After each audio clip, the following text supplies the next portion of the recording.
eu sou esquisito. Só porque eu não me encaixo no seu padrãozinho. Não sabia que a loucura é como a gravidade.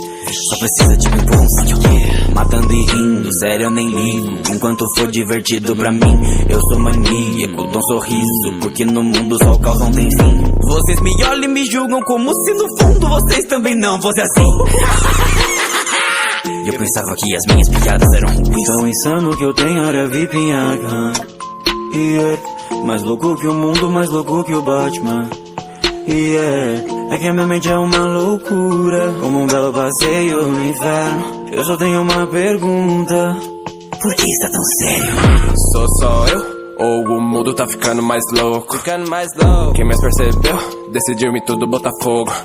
A pior parte de ter um problema mental é que as pessoas querem que você haja como se você não tivesse. Sabe o que acontece quando você encontra um homem doente mental tratado como lixo pela sociedade? Você ganha o que merece. O mundo sempre me tratou como um bicho. Eu já me perguntei, será que eu existo? Pisaram tanto em mim que no fim deu nisso. É culpa de vocês, eu ser um assassino. Eu vou dar um espetáculo, só uma coisinha.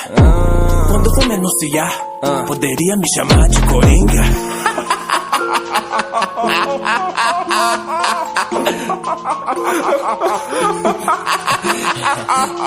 Qual é a graça?